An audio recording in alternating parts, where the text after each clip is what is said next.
الحمد لله نحمده ونستعينه ونستغفره ونؤمن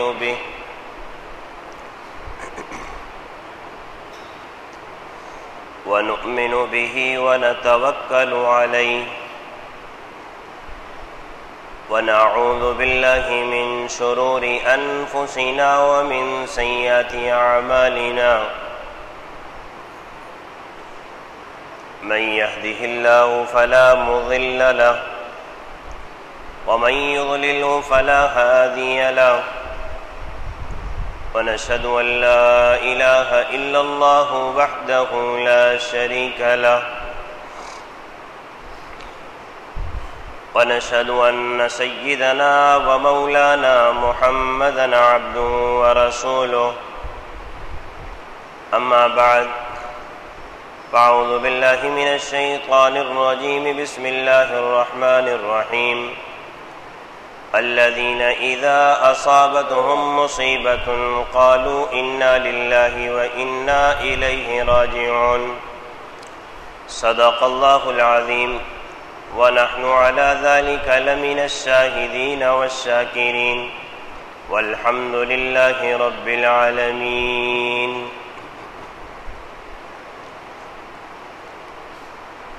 عزیزان محترم اور میرے بزرگ احباب، کلام اللہ کی ایک آیت تلاوت کی، اللہ تعالی اپنے فضل و کرم سے صحیح بات کہنے کی توفیق نصیب فرمائے۔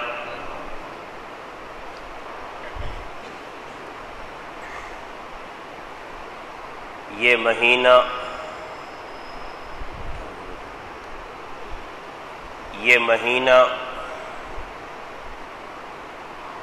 محرم الحرام کا مہینہ ہے، اور اس ماہ مبارک میں دو عظیم شہادتیں سامنے آتی ہیں۔ ایک سیدنا امیر المؤمنین حضرت عمر ابن خطاب رضی اللہ عنہ، اور دوسرے سیدنا حضرت حسین رضی اللہ عنہ اور ان کے اہل خانہ کی۔ جہاں تک کہ بات شہادت کی ہے تو یہ المناک واقعہ ہے۔ نفس شہادت پر اور واقعے پر بہرحال مسلمان غم کا اظہار کرتا ہے، اور افسوس کا اظہار ہوتا ہے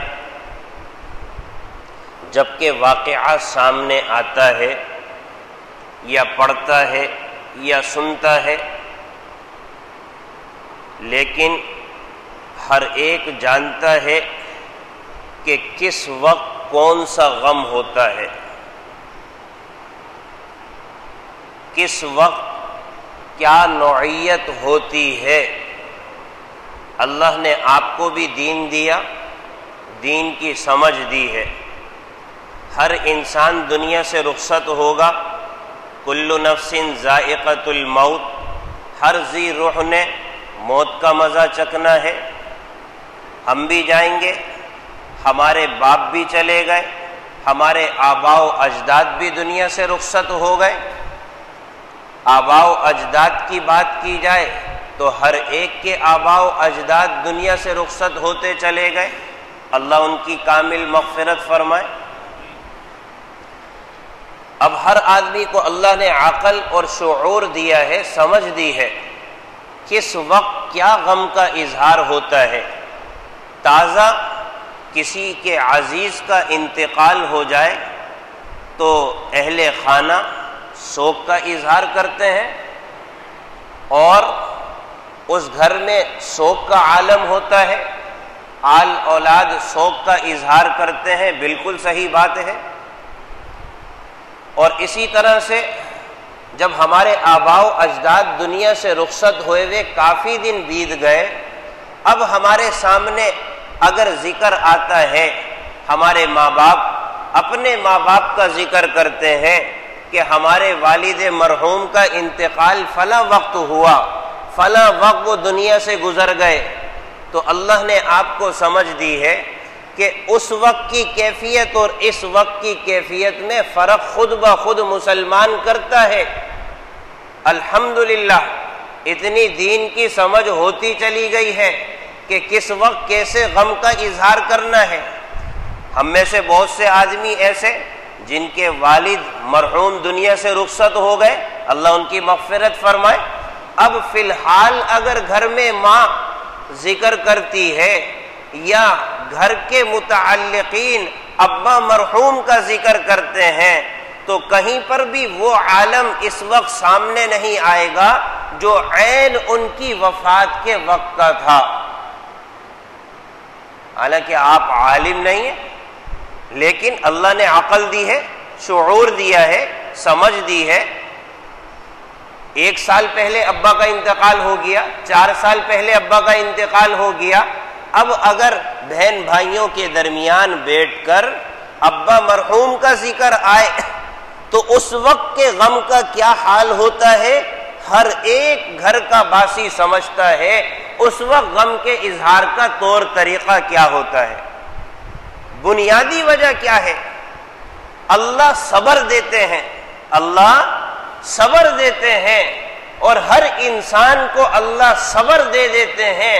حالانکہ باپ سے وہ کتنی محبت کرتا تھا، ماں سے کتنی محبت کرتا تھا، اگر یہ صبر کا پیمانہ دنیا والوں پر نہ بڑھایا جائے تو انسان تو صبح شام روتا ہی رہے۔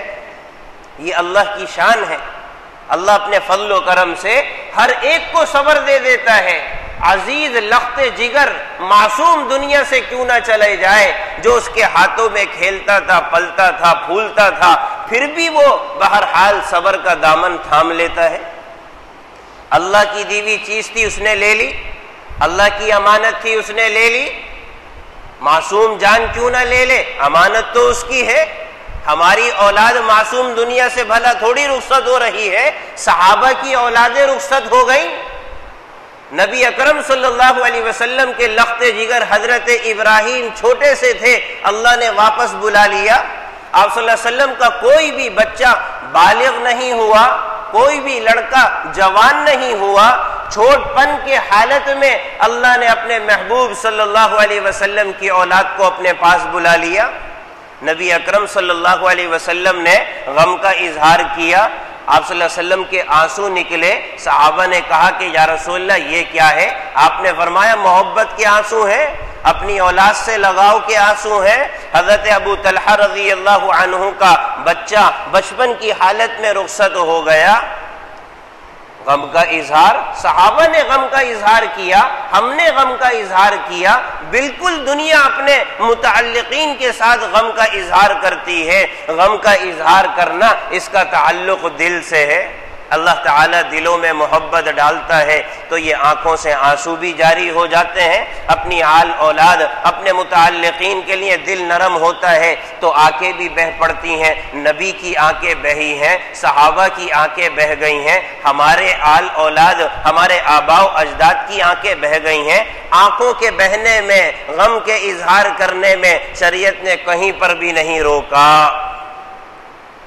کہیں پر بھی نہیں روکا، لیکن ہر ایک جانتا ہے اس کے گزرے ہوئے افراد سے اس کو کتنی محبت ہے، اور آج بھی اس کا ذکر آتا ہے تو کہیں پر ایسا معاملہ سامنے آتا ہے کہ جس دن انتقال ہوا اس دن کی کیفیت آج بھی کہیں لوٹ کر آئے کہ گھر کے سارے افراد رونا شروع کر دیں، گھر کے سارے افراد جناب والا آنسو بہانا شروع کر دیں، ایک رونے دھونے کا معاملہ سامنے آ جائے، کہیں پر بھی یہ بات نہیں ہے۔ ہر ایک دوسرے کو دلاسا اور تسلی دیتا ہے، بھائی اللہ کی امانت تھی چلی گئی، اب اللہ نے غم کو مٹا دیا ہے، اب وہ کیفیات دوبارہ مت لوٹاؤ۔ ان کیفیات میں گھر کے ماحول کو خراب نہ کرو، گھر کی فضا کو خراب نہ کرو، اچھی بات نہیں ہے۔ اب دیکھو اس غم کو جب اللہ تعالیٰ نے تمہارے اوپر ہلکا کر دیا ہے تو اپنے دل میں رکھو، محبت کا اظہار ہے، تعلق ہے، انکار نہیں ہے۔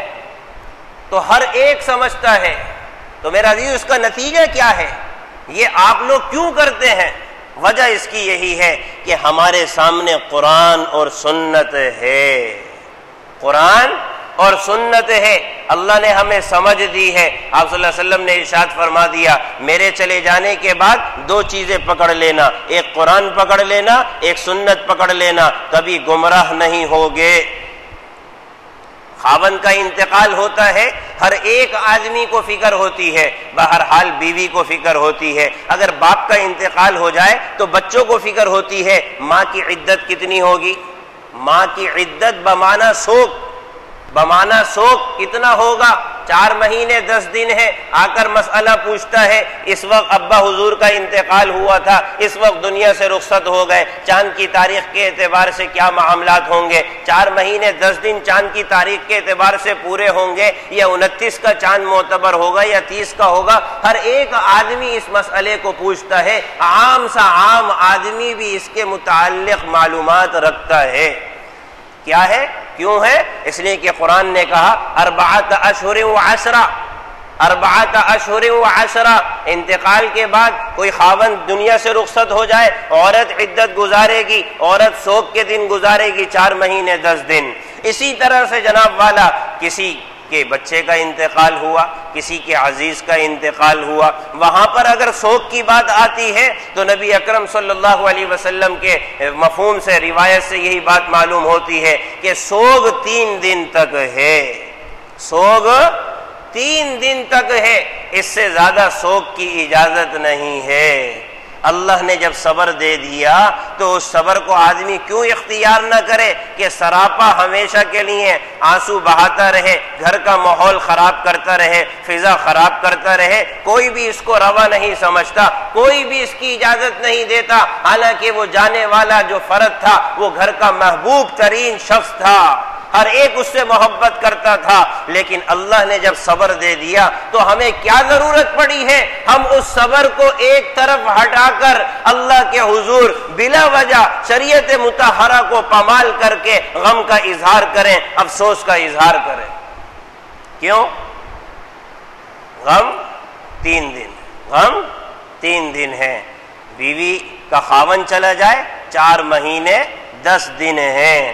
میرا عزیزو، اب تبصرہ کرنے کی ضرورت نہیں ہے، ہمارے معاشرے میں سمجھ لیا جائے جو آج بھی حضرت حسین رضی اللہ عنہ کی شہادت پر جس طرح سے غم کا اظہار کرتے ہیں، آپ خود فیصلہ کریں کہ وہ شریعت کے مطابق ہے یا نہیں ہے۔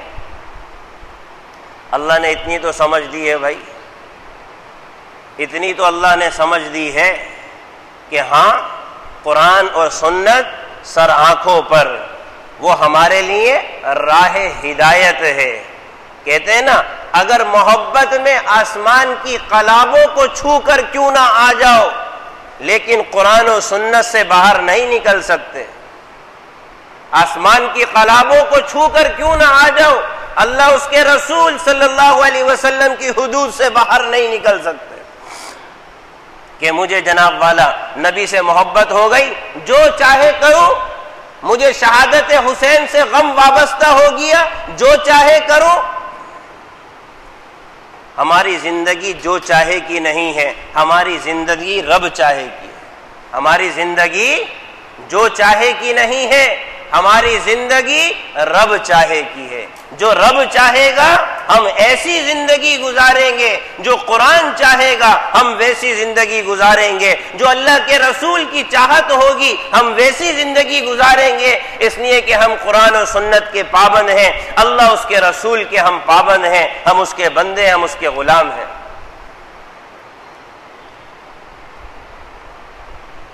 لہذا ہمارے معاشرے میں جو کچھ ہو رہا ہے اچھی طرح سے اس کو سمجھ لیا جائے۔ سچی بات یہ ہے قرآن اور سنت کے خلاف ہے، اور یاد رکھنے کی بات ہے ہماری نجات کا مدار قرآن اور سنت ہے، اس لیے کہ نبی ہمیں امانت جو دے کر گیا وہ دو چیزیں دے کر گئے، ایک قرآن دے کے جا رہا ہوں، ایک سنت دے کر جا رہا ہوں۔ آپ نے فرما دیا تھا اگر اس کو تھامے رکھو گے کبھی گمراہ نہیں ہوگے، لہذا ہم قرآن و سنت کے پابند ہیں، ہماری نجات اسی میں ہے کہ اللہ کی بارگاہ میں اگر حاضری ہوگی تو روایت میں آتا ہے نا، نبی اکرم صلی اللہ علیہ وسلم اپنے ہاتھوں سے جام کوثر نوش فرما رہے ہوں گے اور پلا رہے ہوں گے، آؤ جام کوثر پیو، یہاں تک کہ ایک طبقہ آئے گا اور وہ جام کوثر پینے کے لیے نبی اکرم صلی اللہ علیہ وسلم کے پاس آنے کی کوشش کرے گا، فرشتے ہٹا دیں گے، آپ صلی اللہ علیہ وسلم ارشاد فرمائیں گے یہ مجھے اپنے معلوم ہوتے ہیں، ان کو آنے دو۔ فرشتے کہیں گے یا رسول اللہ نہیں، آپ کو معلوم نہیں، آپ کے چلے جانے کے بعد انہوں نے آپ کے دین کا حلیہ بگاڑ دیا، دین کا حلیہ بگاڑ دیا تھا۔ تو میرے عزیزو، جہاں کہیں بھی آدمی، جس طرح بھی آدمی کسی سے تعلق، محبت، غم، رنج کا اظہار کرے گا، ہمیشہ یاد رکھے ہماری بنیاد کیا ہے، ایک قرآن ہے، دوسری سنت رسول صلی اللہ علیہ وسلم، اسی کے مطابق زندگی گزارنی ہے۔ اور دوسری بات یہ عرض کرنی ہے جس کا تعلق پچھلے جمعے سے بھی ہے کہ جب 10 محرم قریب آتا ہے تو شہادت حسین بیان کر دی جاتی ہے، اور جب پہلا محرم آتا ہے تو شہادت عمر ابن خطاب رضی اللہ عنہ کو بیان کر دیا جاتا ہے۔ میرا عزیزو، بیان کرنے سے انکار نہیں ہے، لیکن قرآن بھی در حقیقت بیان ہے، لیکن بیان کس لیے آیا؟ تعلیم کے لیے آیا، ہدایت کے لیے آیا، سمجھنے اور سمجھانے کے لیے آیا۔ میرا عزیزو، نبیوں کو بھی در حقیقت ظلم کا سامنا ہوا، اللہ نے کئی مقامات پر نبیوں کے ساتھ ہونے والے مظالم کو ذکر کیا، لیکن مظالم کو ذکر کرنے کے بعد آگے نہیں کہا کہ بیٹھ جاؤ، مجلس لگا کر آنسو بہانا شروع کر دو، اپنے ماتھے کو پیٹنا شروع کر دو، اپنے گریبان کو پھاڑنا شروع کر دو، نہیں، بلکہ کہا فَاعْتَبِرُوا يَا أُولِي الْأَبْصَارِ، اے عقل والو عبرت پکڑو، اے عقل والو عبرت پکڑو، عبرت۔ لہذا شہادت حسین بیان کرنے کا نام نہیں ہے، شہادت عمر بیان کرنے کا نام نہیں ہے، یا دن منانے کا نام نہیں ہے، یا چھٹی کے مطالبے کرنے کا نام نہیں ہے، بلکہ شہادت عمر، شہادت حسین اور شہادت جمیع صحابہ رضی اللہ عنہم اجمعین در حقیقت سبق حاصل کرنے کا نام ہے۔ آج ہماری زندگی میں یہ جو صحابہ کے واقعے ہیں نا، در حقیقت یہ حکایت بن کر رہ گئے، یہ کہانیاں بن کر رہ گئے، یہ وقتی مجلس میں آہو بکا کرنے کا نام رہ گئے۔ اس سے آگے صحابہ کون ہوتے ہیں، ان کی زندگی کیا تھی، وہ صحابہ اللہ کے نبی پر اپنی جان کو کیسے نچھاور کرتے تھے، اس سے ہمارا کوئی تعلق نہیں ہے۔ صحابہ نے شہادتیں اپنی شہادت کی حکایت بیان کرنے کے لیے نہیں دی ہے، شہادت حسین شہادت حکایت کے لیے نہیں تھی، شہادت عمر کی حکایت کے لیے نہیں تھی۔ سیدنا حضرت سید الشہداء حضرت حمزہ رضی اللہ عنہ کی شہادت کس قدر بے دردی سے شہید کیا گیا، میرا عزیزو، یہ اس بنیاد پر نہیں تھی کہ ہم اور آپ مجلس لگا کر بیٹھ جائیں اور مجلس لگا کر ان کے شہادت کے واقعوں کو بیان کر دیں اور آدھے سے پون گھنٹے کے لیے آہو بکا کر لیں، واہ واہ کر لیں، سبحان اللہ ماشاءاللہ کہہ لیں، اس کے بعد نہ صحابہ کو جانے، نہ ان کی زندگیوں کو جانے، نہ ان کی قربانیوں کو جانے، نہ دین کے خاطر انہوں نے جو جانیں لگائی ہیں اس کے مقصد کو جانے۔ میرا عزیزو، کسی بھی صحابی کی شہادت ہمیں اس بات کا سبق نہیں دیتی، لہذا شہادت کو سمجھنا پڑے گا، شہادت کے مقصد کو سمجھنا پڑے گا۔ آج ہمارے ہاں اس سے ہمارا کوئی تعلق نہیں۔ حضرت عمر رضی اللہ عنہ کا دن آیا، حضرت حسین رضی اللہ عنہ کا دن آیا، بدری صحابہ کا دن آیا، ہم نے جناب والا اعلان کر دیا، اس سے آگے 2-4 مجلسیں ہو گئیں، اس سے آگے جو اسباق تھے عملی زندگی کے میرا عزیزو حاصل حصول کچھ نہیں ہے۔ تو یہ در حقیقت مجلس میں حضرت حسین رضی اللہ عنہ کا قصہ سنانا ہوا، شہادت کا مقصد بیان کرنا نہیں ہوا، اور اس پر ابھارا بھی نہیں جاتا۔ میرا عزیزو سچی بات یہ ہے، اس پر ابھارا بھی نہیں جاتا۔ ارے حضرت حسین رضی اللہ عنہ کی شہادت سے مقصد ہے اسباق کا حصول، اسباق کو نکالنا۔ یقین جانیے جس مجلس میں شہادت حسین بیان کی جاتی ہے پورا قصہ بیان کر دیا جاتا ہے، لیکن شہادت کا مقصد بیان نہیں کیا جاتا۔ وہ تو بیچارے کہتے ہیں نا کہ کٹ مرے، ہمیں تو پتہ بھی نہیں تھا کہ انہوں نے جناب والا اپنے خون سے کس طرح سے یہ رقم کیا، کس طرح سے یہ شہادتیں بیان کی اپنے خون سے، ہمیں اس کا مقصد ہی معلوم نہیں ہوتا۔ حضرت عمر رضی اللہ عنہ اول تو وہ بیان نہیں ہوتا، بہرحال اگر بیان ہوتا ہے تو آج کے دور میں اس کا بھی یہی سلسلہ ہے، کب پیدا ہوئے، کب وفات ہوئی، کیا تاریخ کارنامے تھے، کتنے علاقوں پر جناب والا فتح حاصل کر لی، کتنے لوگوں کو جناب والا زیر کر لیا، کتنے لوگوں کو جناب والا دنیا کے اعتبار سے مغلوب کر دیا، اس سے آگے کیا مقاصد تھے۔ گزشتہ جمعے جو عرض کیا تھا، فجر کی نماز میں شہادت ہوئی تھی میرے عزیزو، اور جب شہادت ہو گئی تھی تو سوال کیا کر رہے تھے، جب زخم پڑا تھا کہنے لگے کہ جا کر دیکھ کر آؤ کہ مجھے مارنے والا حضرت عمر ابن خطاب رضی اللہ عنہ مارنے والا کون ہے۔ اسی زخم کی حالت میں شہادت ہوئی تھی، تو جا کر کسی نے جب تحقیق کی تو آ کر کہا کہ حضرت آپ کو مارنے والا کوئی مسلمان نہیں بلکہ ایک مجوسی تھا۔ تو فرمانے لگے الحمدللہ، مجھے بڑی خوشی ہوئی ہے کہ میرے اوپر مجھے تکلیف دینے والا کوئی مسلمان نہیں ہے، مجھے تکلیف دینے والا کوئی مسلمان نہیں ہے۔ میرا عزیزو اس نقطہ پر بات کی جائے نا کہ مسلمان کو تکلیف نہیں دیتا، المسلم من سلم المسلمون من لسانہ بیدہ، نہ اپنے ہاتھ سے نہ اپنے زبان سے۔ اور حضرت عمر رضی اللہ عنہ جب شہادت کا وقت قریب آیا نا، شہادت کا وقت قریب آیا، اپنے بیٹے کو بلا کر کیا کہہ رہے ہیں، بیٹا معلوم کرو عمر پر کتنا قرضہ ہے، بیٹا معلوم کرو عمر پر کتنا قرضہ ہے۔ اس لیے کہ اللہ کے نبی صلی اللہ علیہ وسلم اس آدمی کا نماز جنازہ نہیں پڑھاتے تھے جو لوگوں کا قرض لے کر مر جائے۔ یہ شہادت عمر سے نکالا جائے نا بھائی، یہ بات شہادت عمر سے نکالی جائے نا۔ حالت کیا تھی، حالت اس پریشانی کے عالم میں کھجور کا نبیذ پلایا، زخم اتنے تھے کہ وہ یہاں سے فوارے کی طرح باہر نکل گیا، پھر دودھ پلایا، زخم اتنے تھے فوارے کی طرح سارا دودھ باہر آ گیا۔ اس عالم میں کہہ رہے بیٹا عبداللہ ادھر آؤ، عبداللہ ادھر آؤ، یہ بتاؤ کہ تمہارے باپ پر قرضہ کتنا ہے، قرضہ کتنا ہے۔ امیر المؤمنین عمر ابن خطاب رضی اللہ عنہ بیٹے نے آ کر کہا کہ ابا 80 درہم یا 80 درہم کے قریب ہمارے اوپر قرضہ ہے۔ وقت کا امیر المؤمنین دنیا سے جا رہا ہے، مقروض ہو کر جا رہا ہے، مقروض ہو کر جا رہا ہے، اور مرنے سے پہلے، شہادت سے پہلے اس کی فکر دلا کر جا رہا ہے، بیٹا کسی کا مال کھا کے مت مرنا،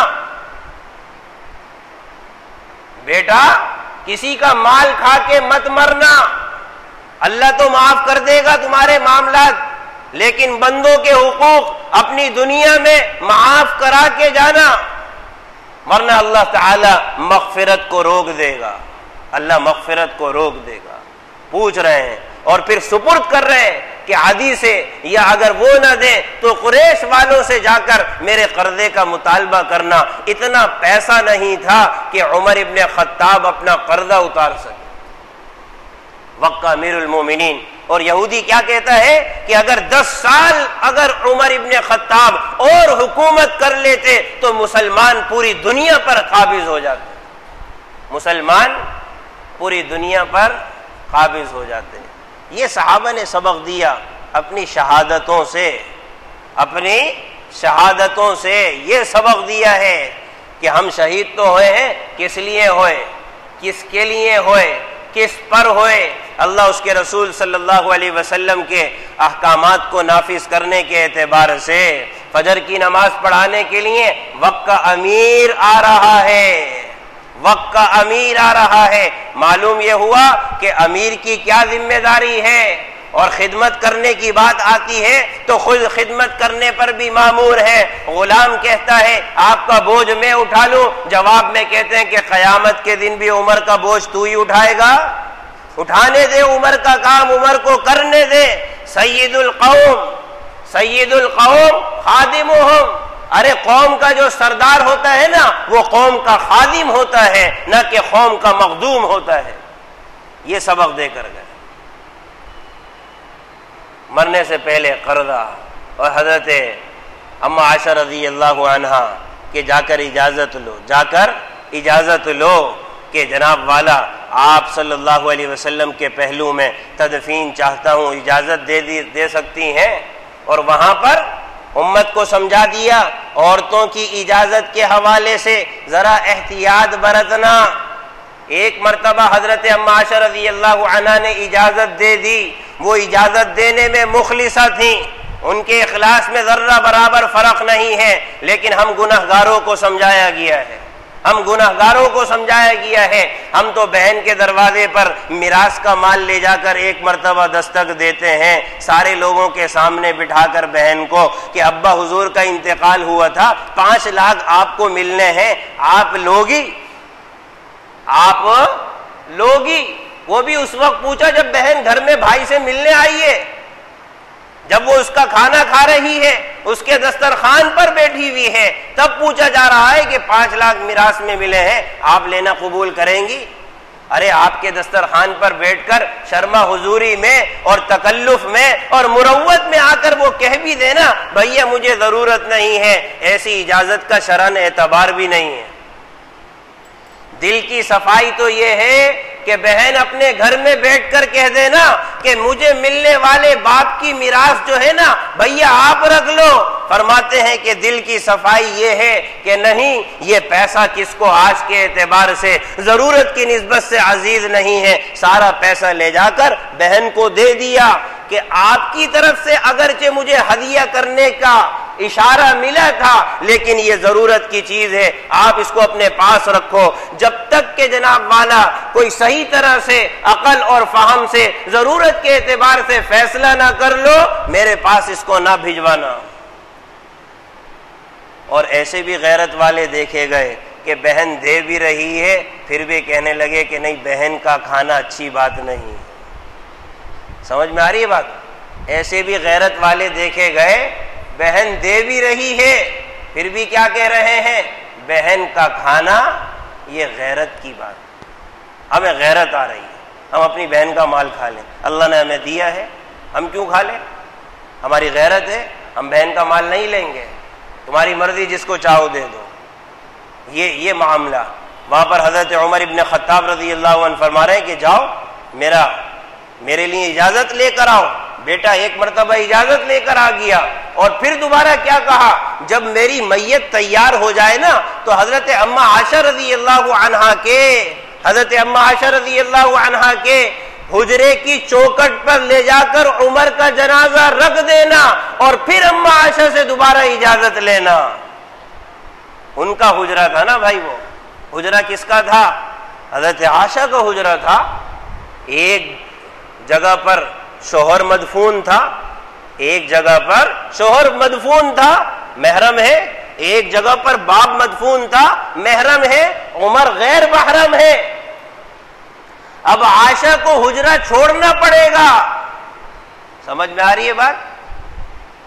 حضرت عائشہ رضی اللہ عنہا اب بہرحال باہر آئیں کہ ہاں ٹھیک ہے، کیا فرمانے لگیں کہ اپنے لیے جگہ رکھی تھی، اگر عمر اجازت مانگتے ہیں تو میں دینے کے لیے تیار ہوں، میں دینے کے لیے تیار ہوں۔ اور لے جا کر جنازہ پھر چوکٹ پر رکھ دیا گیا۔ حضرت عبداللہ ابن عمر آئے اور کہنے لگے کہ اماں جان، ابا نے یہ تلقین کی تھی کہ جب جنازہ تیار ہو جائے تو اماں عائشہ رضی اللہ عنہا سے میرے جنازے کی تدفین کے لیے حجرہ رسول صلی اللہ علیہ وسلم جو کہ حضرت عائشہ کا ہے دوبارہ اجازت لینا۔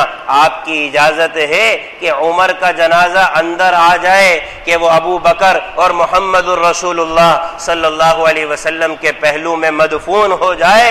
حضرت اماں عائشہ نے کہا کہ ہاں آنے کی اجازت۔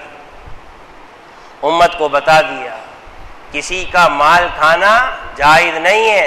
روایت میں آتا ہے آپ صلی اللہ علیہ وسلم نے ارشاد فرمایا جو آدمی کسی کی ایک بالش زمین پر ناجائز قبضہ کرے گا، یہ عمر کی شہادت سے بات نکالی جائے نا بھائی، وقت کا امیر تھا، حکم چلایا اور اپنا آرڈر چلایا اور جہاں چاہے تدفین ہو جائے، حرام۔ آپ صلی اللہ علیہ وسلم نے فرمایا ایک بالش کسی کی زمین پر ناجائز قبضہ کرو گے، کل قیامت کے دن اللہ تعالی ساتوں زمین کا توغ بنا کر تمہارے گلے میں ڈال دیں گے۔ ایک بالش، یا تو پورے پورے پلاٹ قبضہ ہو جاتے ہیں بھائی، پوری فائلیں جو ہیں جناب والا ایک بار بیچنے کے بعد دوبارہ برائے فروخت ہو رہی ہوتی ہیں۔ کون بیچ رہا ہوتا ہے؟ عبد الرحمان بھائی۔ کون بیچ رہا ہوتا ہے؟ عباد الرحمان بھائی۔ کون بیچ رہا ہوتا ہے؟ عبداللہ بھائی۔ نام کیسے خوبصورت ہیں اور کام کیسے شیاطین کے ہیں کہ آدمی کہتا ہے کہ امام صاحب عجیب صورت حال ہے، فائل پہلے سے بکی ہوئی تھی اور مجھ جناب والا لاچار اور مجبور کو یہ فائل دوبارہ بیچ دی گئی ہے، پورا 120 گز کا پلاٹ ہے، اور اللہ کے نبی کیا کہہ رہے ہیں؟ ایک بالش تم نے اگر کسی کی ناجائز زمین پر قبضہ کیا، اللہ کل قیامت کے دن ساتوں زمین کو توغ بنا کر تمہارے گلے میں ڈالیں گے۔ آج یہ ہمیں سمجھ میں نہیں آتا، ارے ساتوں زمین کا توغ کیسے بن سکتا ہے؟ یہ تو سمجھ میں آتا ہے ان اللہ علی کل شیء، اللہ ہر چیز پر قادر ہے، اللہ ہر چیز پر قادر ہے۔ میرے عزیزو سوچنے کی بات ہے۔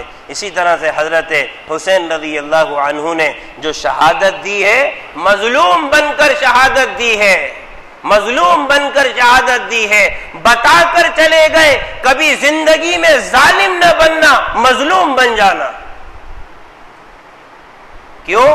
مظلوم کے ساتھ اللہ ہے، مظلوم کے ساتھ اللہ ہے، اور اللہ مظلوم سے کہتا ہے اے میرے بندے تیری مدد و نصرت ضرور کروں گا، تیری مدد و نصرت ضرور کروں گا، گو کسی مصلحت کی وجہ سے دیر ہو جائے لیکن اے میرے بندے تجھے تنہا نہیں چھوڑوں گا، تجھے تنہا نہیں چھوڑوں گا۔ تیرے پر ظلم کرنے والے، تیرے ساتھ ناروا سلوک کرنے والے دنیا میں بھی عبرت کا نشان بنیں گے، آخرت میں بھی عبرت کا نشان بنیں گے۔ لہذا حضرت حسین رضی اللہ عنہ نے سمجھا دیا اپنی زندگی میں کبھی ظلم نہ کرنا۔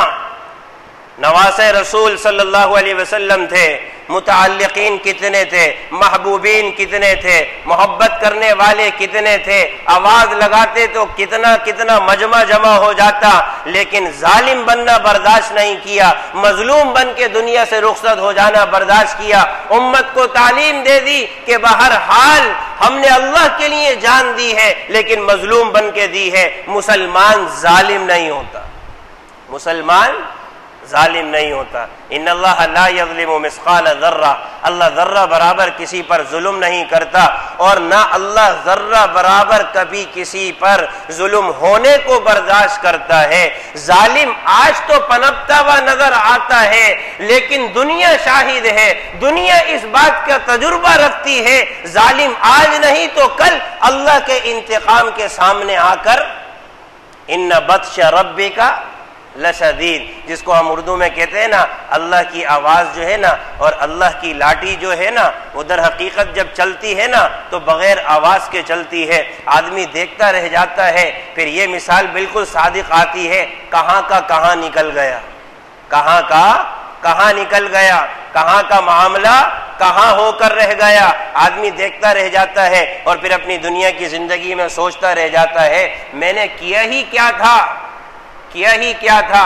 میرا عزیزو، ظلم صرف اس بات کا نام نہیں ہے آدمی کسی کو مارے، ظلم یہ بھی ہے آدمی اپنی زبان سے تکلیف پہنچائے، اپنے کردار سے تکلیف پہنچائے، اپنے اعمال سے تکلیف پہنچائے، اپنی معاشرت سے تکلیف پہنچائے، اپنے پڑوسی ہونے سے تکلیف پہنچائے، اپنے علاقائی ہونے سے تکلیف پہنچائے، اپنے ماتحتوں کے حوالے سے خود ذمہ دار ہونے کے حوالے سے تکلیف پہنچائے۔ ہمارے ہاں ظلم کا صرف ایک ہی نام سمجھا جاتا ہے، کسی کو مارنا ظلم ہے۔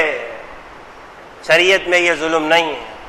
مختلف انداز میں آدمی ظلم کرنے والا اگر ہوگا تو عند اللہ ظالم کہلائے گا۔ لہذا ان کی شہادتوں سے میرا عزیزو یہ حاصل کیا جائے کہ انہوں نے اپنی جانیں جو لگائی ہیں اور جان لگاتے وقت ان کا کیا عالم تھا، ان کا کیا حال تھا، ان کا کیا طور طریقہ تھا، میرا عزیزو وہ بتا کر امت کو چلے گئے۔ ان چیزوں سے، ان واقعات سے آدمی اسباق نکالے۔ تو بہرحال حضرت عمر ابن خطاب، حضرت حسین رضی اللہ عنہ کی یہ شہادت کا مہینہ ہے 10 محرم، حضرت حسین رضی اللہ عنہ کی شہادت۔ لیکن ابھی بات بتا دی، شہادت اس بات کا نام نہیں ہے کہ ہر 10 محرم کو غم منایا جائے۔ ابھی عرض کیا، ہر ایک کو پتہ ہے اسلام میں غم 3 دن ہیں، اگر شوہر انتقال کر جائے 4 مہینے 10 دن ہیں، لہذا کہیں پر بھی سوگ نہیں ہے۔ ہاں واقعہ سامنے آتا ہے، دل آدمی کا بھر آئے، بالکل اس کی اجازت ہے، بالکل اس کی اجازت ہے، لیکن ہمارے معاشرے میں جس کی اللہ کے نبی صلی اللہ علیہ وسلم نے سخت نکیر فرمائی ہے، میرا عزیزو وہ کیا ہے؟ غم منانے کا طور طریقہ آج کل کے معاشرے کے اعتبار سے کہیں پر بھی اللہ اس کے رسول صلی اللہ علیہ وسلم کی تعلیمات میں سے نہیں ہے۔ اور یاد رکھنے کی بات ہے، شہادت در حقیقت غم کا نام نہیں ہے، ہمارا ایمان ہے شہید زندہ ہوا کرتے ہیں، اور در حقیقت کہنے والے پھر سمجھانے کے طور پر یہ کہتے ہیں شہیدوں کا غم نہیں منایا جاتا، شہیدوں کا غم نہیں منایا جاتا۔ غم کی اجازت ہے، لیکن معاشرے کو جو تاثر دیا جا رہا ہے پھر کہنے پر یہ بات مجبوراً کہی جاتی ہے، ورنہ تو اگر دیکھا جائے صرف حضرت حسین تھوڑی شہید ہوئے رضی اللہ عنہ، حضرت عمر تھوڑی شہید ہوئے، حضرت عثمان، حضرت علی، حضرت امیر سیدنا حمزہ رضی اللہ عنہ، بڑی بڑی شہادتیں ہوئی ہیں، بڑی بڑی شہادتیں۔ نبی اکرم صلی اللہ علیہ وسلم نے جو ایک خاص دعا جو ہمارے ہاں حالات اور مصیبت اور پریشانی میں جو فجر کی نماز میں پڑھی جاتی ہے، اس کا پس منظر اٹھا کر دیکھا جائے 70 صحابہ رضی اللہ عنہم اجمعین کو شہید کر دیا گیا تھا۔ تو شہادتوں سے تو مسلمانوں کی داستان بھری پڑی ہے، لہذا شہادت پر غم نہیں ہے، شہادت سے کوئی دن منحوس نہیں ہو جاتا، شہادت سے کوئی دن غم والا نہیں ہو جاتا۔ بہرحال اور ایک بات یاد رکھنے کی اور ہے کہ بعض لوگ کہتے ہیں کہ جناب والا 10 محرم کو فضیلت جو ملی ہے نا حضرت حسین کی شہادت سے ملی ہے، بالکل قطعاً غلط بات ہے۔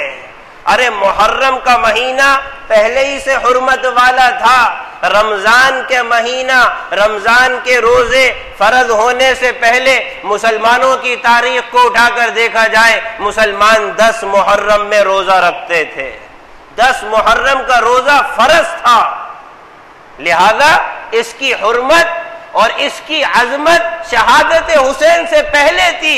معلوم یہ ہوا حضرت حسین رضی اللہ عنہ نے جو فضیلت پائی ہے نا وہ محرم 10 کے حوالے سے پائی ہے، نہ کہ 10 محرم کو فضیلت حضرت حسین سے ملی ہے، پہلے ہی سے تھا۔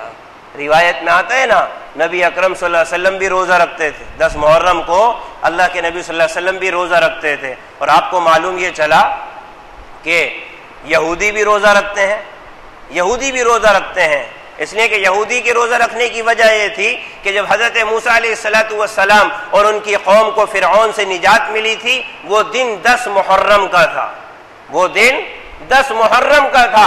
اسی عقیدے کی بنیاد پر یہ بھی 10 دن کا 10ویں دن کا روزہ رکھتے، جسے یوم عاشورہ کہا جاتا ہے۔ نبی اکرم صلی اللہ علیہ وسلم کو پتہ لگا، آپ صلی اللہ علیہ وسلم نے کیا فرمایا؟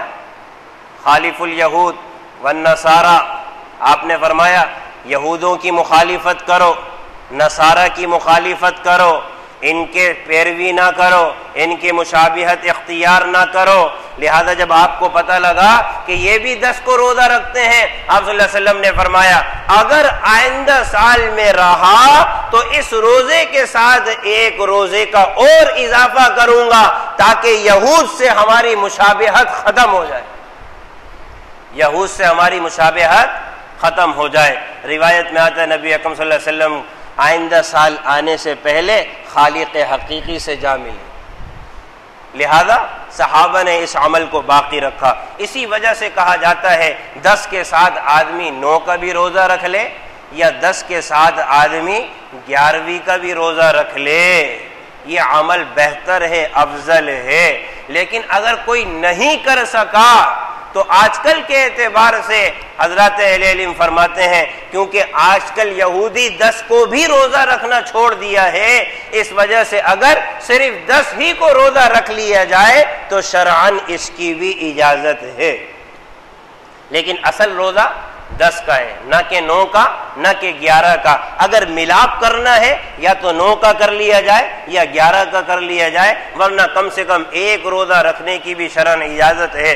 نبی اکرم صلی اللہ علیہ وسلم نے ارشاد فرمایا جو عاشورہ کا روزہ رکھے، مجھے اللہ کی ذات سے اس طرح کی امید ہے ایک دن کا روزہ اس کے 1 سال کے پچھلے گناہوں کا کفارہ ہو جائے۔ اللہ ماہ محرم کی حقیقت اور اس کی فضیلت پر عمل کرنے کی توفیق نصیب فرمائے۔ وآخر دعوانا